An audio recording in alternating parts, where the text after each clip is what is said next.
Welcome back. Okay, so IRS 3 years, Sweet and Howland 2 years, Larsen Schroeder 2 years, 1 day, which is a fun story coming up. I would like to point out, could a person look any worse than this layer of complete whale blubber? Oh, God. Larsen Schroeder. Tom Larsen and crew had offices in Grand Island, Holdridge, Lincoln, and they wanted to come to Omaha. A total of 75 people in their firm, the second biggest one in the state.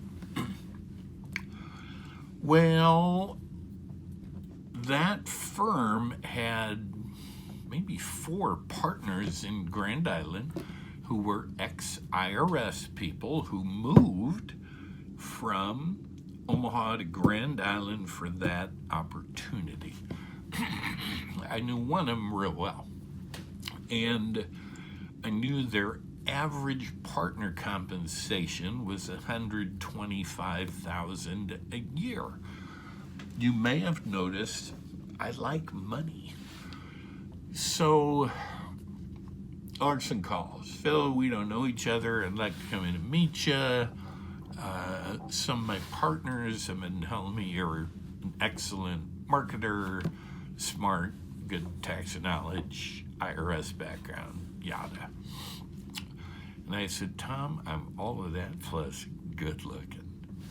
Look at this. Well, maybe not. So he came to Omaha. He said, we're looking to open an Omaha office. You're the one person we want to do that out of all of them in Omaha. And he said, we'll pay you $58,000 to start, and you can earn overtime and blah, blah, blah. And I would expect your income to be 10 or 20,000 or more higher than that 58,000. And this will be a challenge, but it ought to be interesting to you, it ought to be fun, etc. Well, Sweet and Howland had just screwed me out of my $20,000 year-end bonus that I would have received if I waited 30 or 60 days. So, a very stupid reason to leave. So, I say yes to Larsen. And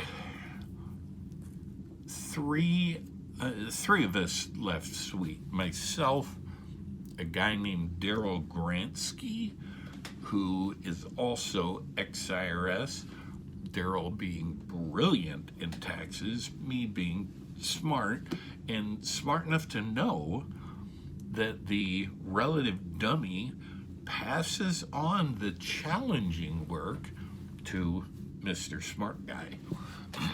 And then we also had Deb Smolinski, who was an administrator. So we started with 3 people in Omaha. One point I'll make later.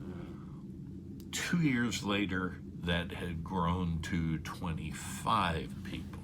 Not bad. I hired every single person who came into the firm. The firm name was Summer, Richardson, Magnuson, Dawson. I was the 4th name on the letterhead, even though I hired them all, because we all had a sneaking suspicion that if anybody was going to leave our firm, it was moi.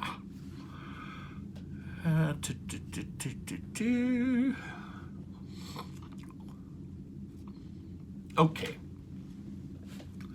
So I come across, and lots of my loyal clients from Sweet and Howland followed me.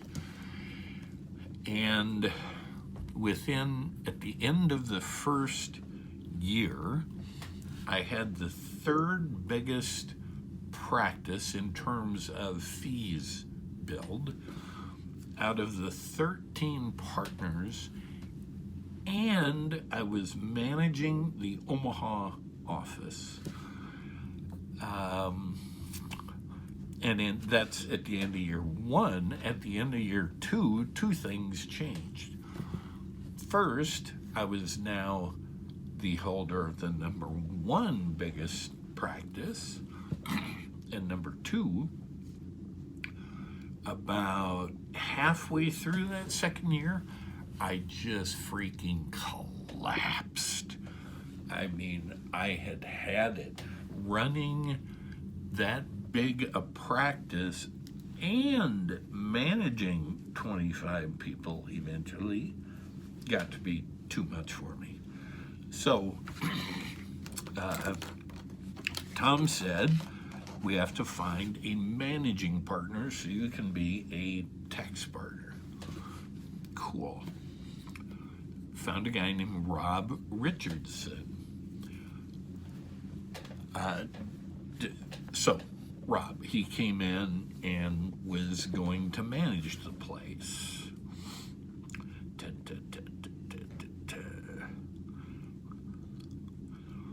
Bear with me.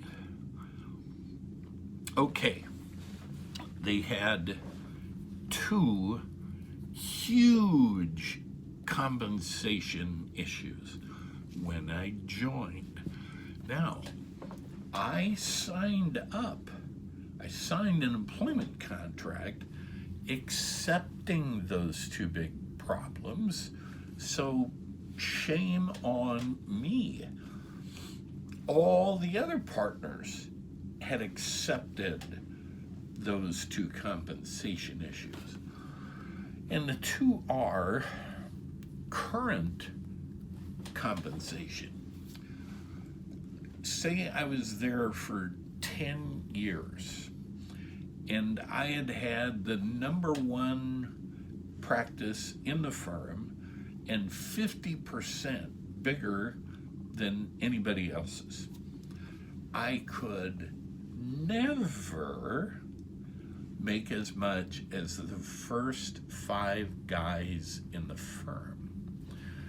They had set up the firm so that the 5 guys who were partners, as of the time they started expanding, would always make more than anyone. All I could ever be was number 6. Then I started griping about that. I hadn't understood that in our conversations. Again, shame on me, but I didn't have to be happy with it. And I wasn't. And I made that point over and over in monthly partners meetings with the 13 of us in a room. And everybody just said, shut up. We're making so much money, who cares? Okay. And one of the things I proposed was, I can live with that while we're getting set up, and I appreciate all the help you've given us, but I can't live with that forever.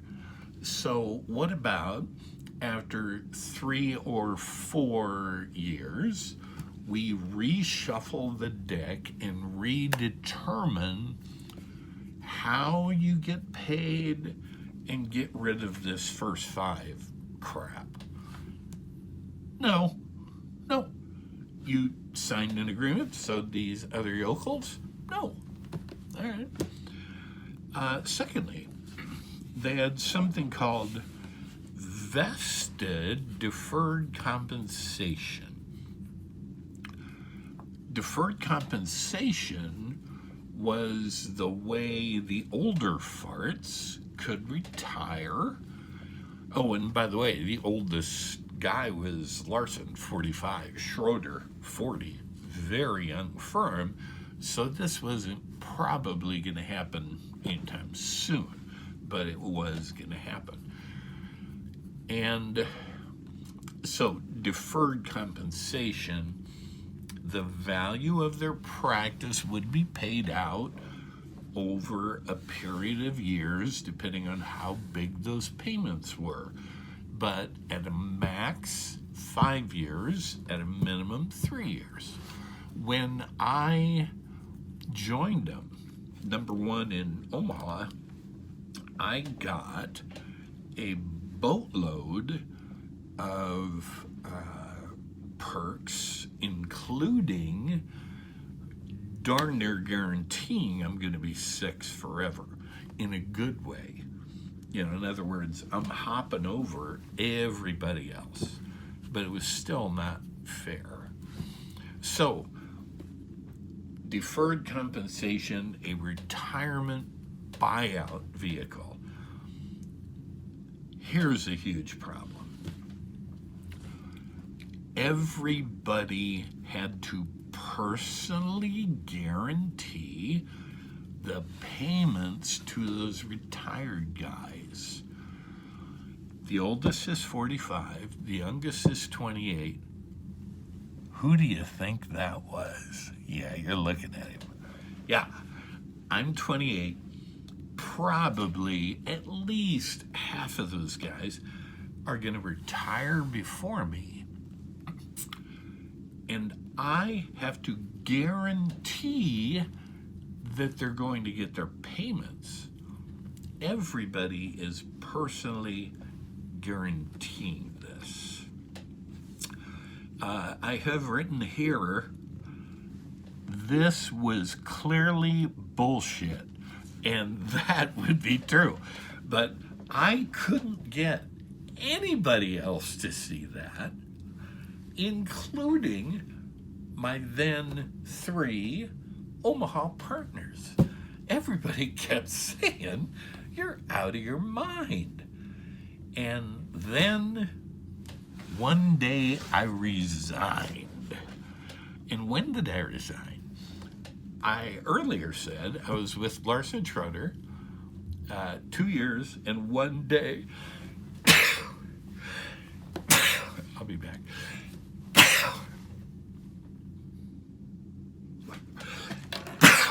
Okay.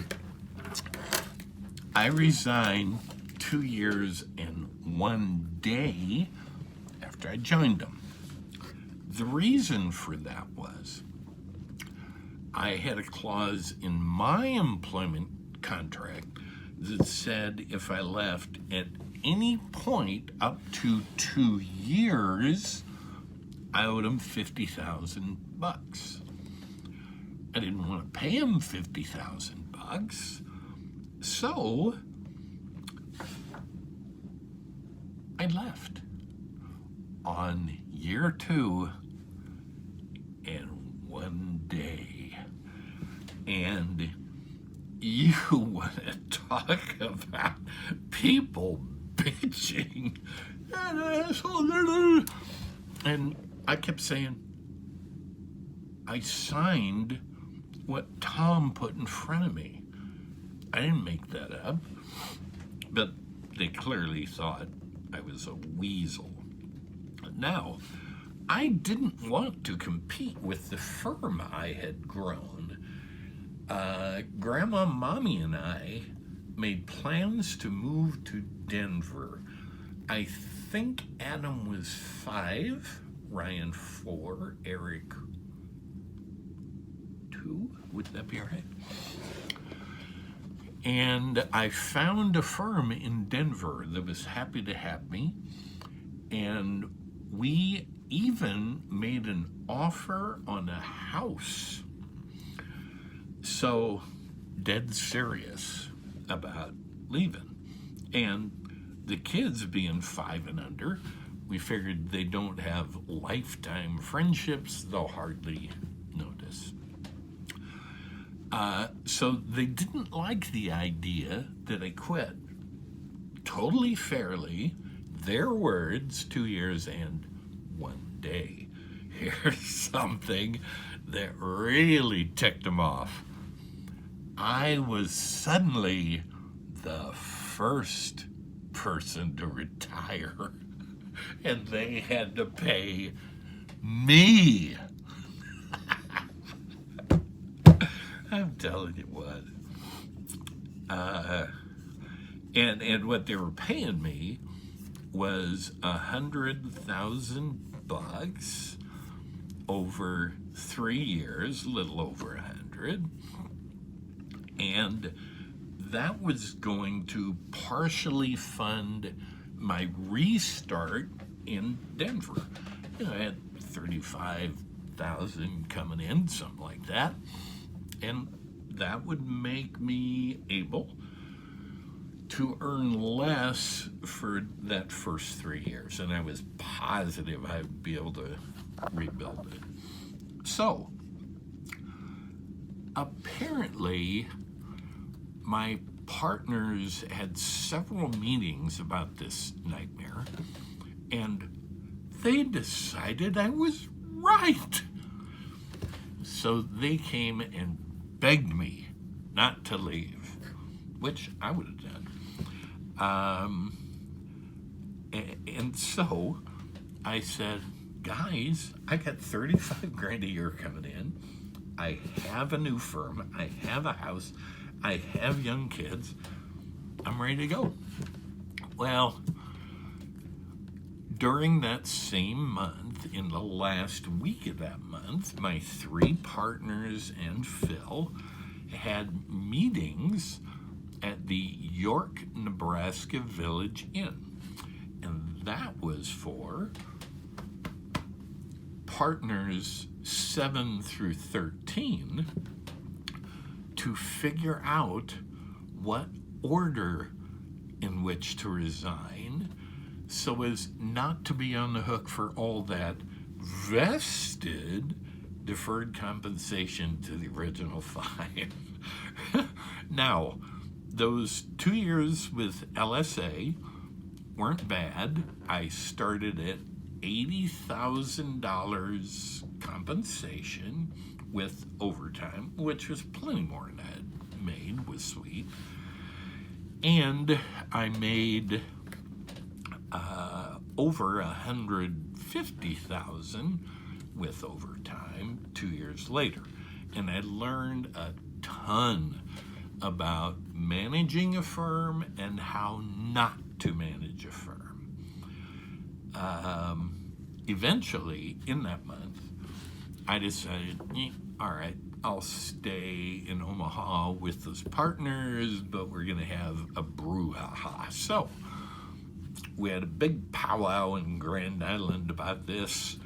The firm's managing partner, Tom Larsen, pulled out all of the Post-it notes I had written to him about how wonderful he is, and anything else that had nice words on them. And those were basically about managing Omaha and rescuing me, and etc. And he read them out loud. I let him read them. He then asked how I could do this to him after everything he did for me, for us. I uttered some famous words, and I'll use a word that you've heard, but law doesn't want you to use if a grandkid is watching this. I told him, go fuck yourself. Somehow that wasn't well received either. So we got on with this conversation. The third goofy part of their financial plan for partners was that if you left and took your clients, you had to pay LSA 1 times the annual billings for your clients. For me, that was like 500 grand for not 500 grand of benefit in Phil's eyes. For the four of us in Omaha, that would mean we would have to pay them $1.4 million for the privilege of associating with them for 2 years. Right.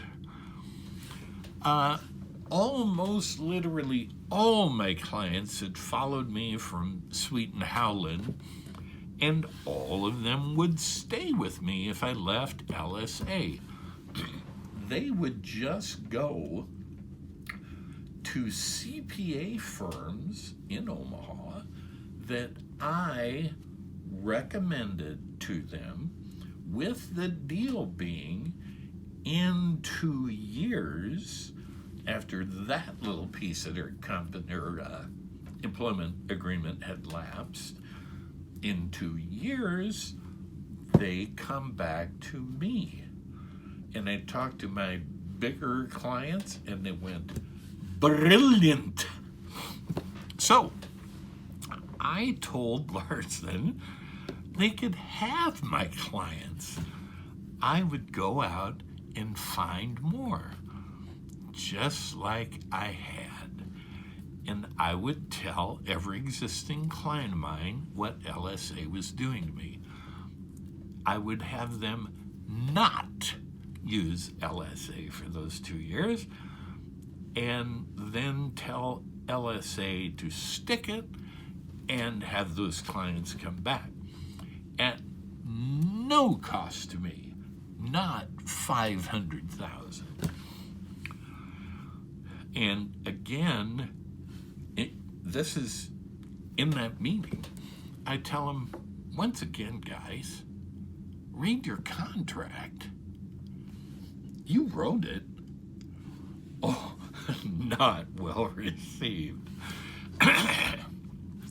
Also, since I wasn't taking my clients, they would owe me that $100,000.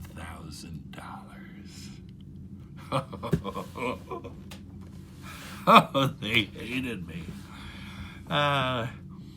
Eventually, my Omaha partners and I negotiated a settlement of $100,000. Their formula said $1.4 million. Right. I took my partners, we walked into Mid-City Bank. Jim Fiddle was by then a big friend of mine. He's president and owner. And I told him the story in brief, and I said, so anyway, we need $100,000, and we'll pay you back in 3 years, over 3 years.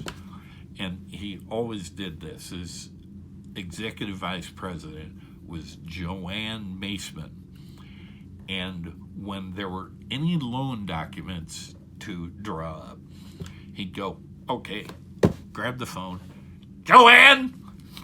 And it would just bounce off the walls. It was so loud.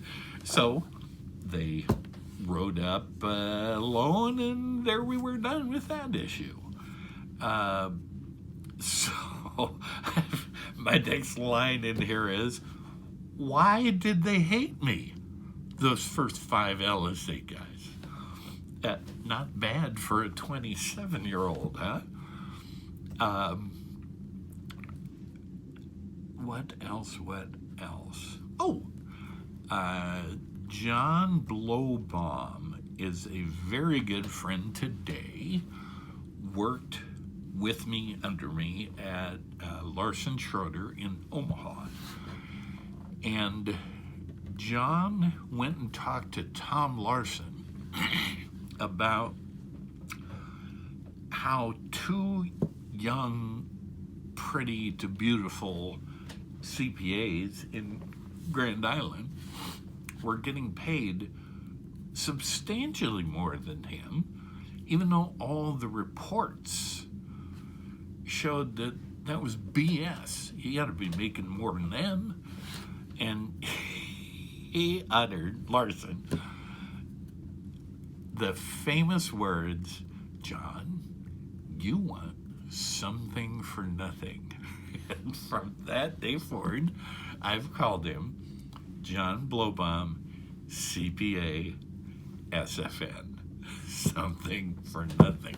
And the reason we were a little pissed about that, we knew that Larsen and Schroeder each had picked off one of those two beautiful young CPAs. And we thought, well, in fact, told Blowbaum, well, it's obvious all you have to do to get big money in this firm. Go get them. Let's see. Oh, last two things from the real early days. When enough money had come in to cover payroll, I would skip up and down the hall shouting, "We made payroll!" It made some of them a little queasy. And secondly, lastly, I didn't want it to look like we didn't have any business when new prospects or clients came in. So I would have two staff people sit in the reception area. One of them would be reading a newspaper, the other one just quietly waiting. And we called that client duty. Oh my God, have I had some fun? Let's see. That's right. Next up, Summer Magnuson Dawson. Not bad. This one only ran 27 minutes. Doodles.